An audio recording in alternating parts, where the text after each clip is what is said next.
Kiko Rivera está siendo uno de los concursantes más inteligentes en la casa de GH Dúo. Desde que él e Irene Rosales, 28, se animaran a concursar en Gran Hermano Dúo, convirtiéndose en la única pareja estable de Guadalix, siempre ha sobrevolado sobre su concurso una cuestión acuciante, la económica. De hecho, el matrimonio no ha sentido remilgos a la hora de abordar su delicada situación financiera, motivo por la que, en sus palabras, se vieron obligados a aceptar la aventura televisiva. Es más, el hijo de Isabel Pantoja, 62, llegó a asegurar que el reality les había salvado la vida, ya que las deudas comenzaban a ser asfixiantes, según recoge Jesús Carmona en El Español. No es ningún secreto que Hacienda anda tras los pasos de Kiko ante los 200.000 euros que adeuda, y tampoco lo es que su caché semanal se encuentra embargado con el objetivo de ir saldando su déficit. Entonces, en la víspera del estreno, se habló de que la pareja recibiría unos emolumentos entre los 35.000 y 45.000 euros. Ahora, Jaleos ha podido conocer que el DJ y su mujer, conscientes de que la agencia tributaria podría congelar el sueldo de Kiko, llegaron a un acuerdo antes de comenzar GH Dúo. Ella adquiriría el caché más elevado y el cantante el más bajo. De ese modo, Hacienda solo retendría la cantidad menor y el grueso del montante quedaría liberado.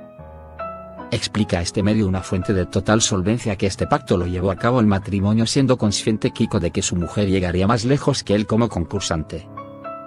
De momento, ambos se mantienen en el concurso como elementos fuertes de Guadalixi, tal y como anunció en febrero el programa de Ana Rosa, el hermano de Isa Pantoja, 23, y ha pagado a Hacienda 90.000 euros del montante.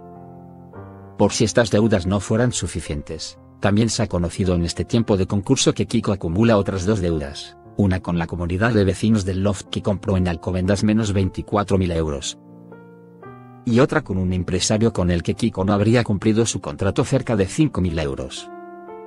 No cabe duda de que esa situación límite propició que el pasado mes de febrero el juzgado de primera instancia número 18 de Sevilla decretara que el sueldo proporcional de Kiko Rivera sufriera un embargo de ipso facto. Tal y como atestiguó el documento judicial remitido a Mediaset y que hizo publicar. En el citado texto legal se detallaba el reconocimiento de deudas que Hacienda reclamaba de Francisco José Rivera Pantoja, a quien se decreta el embargo, por vía de mejora, sobre sus bienes. En este proceso concreto, la cantidad que se solicita es de 3.365,80 euros de principal, más otros 1.010 euros presupuestados para intereses y costas sin perjuicio de su ulterior liquidación. Y se señalaba claramente de dónde se obtendría tal montante, de las cantidades que perciba el ejecutado por su intervención en el programa de televisión emitido por Telecinco, GH Dúo, de la productora Zeppelin. Yo no entro para ganar dinero, entro para saldar mis deudas, explicaba Kiko sentado en el confesionario de la casa de Guadalix de la Sierra junto a su inseparable Irene. Sus mayores derroches se gestaron en una de sus peores épocas vitales, una difícil etapa que confesó abiertamente el pasado 16 de enero durante su curva de la vida. Nunca lo he contado, pero tuve adicción a las drogas por unas juntas muy malas. Creía que mis bayones los iba a solucionar en ese mundo y tengo que decir que se puede salir. Él podía haber tenido un buen colchón de haber tenido la cabeza amueblada. Eso es malo y solo trae problemas. Muy dura, explicaba Irene ante la mirada de Kiko. Hemos pasado por una mala época y ya está. En ese sincero momento, el DJ confesó que el momento en el que se dio cuenta de lo realmente mal que ha gestionado su dinero fue cuando su madre entró en la cárcel y él podría haber tenido de sobra el dinero para la fianza.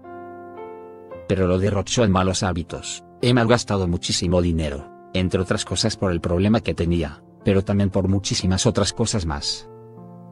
Me quedé más tieso que una mojama, y esa fisura ha seguido aunque siguiera trabajando, porque lo que ganaba era para pagar las deudas.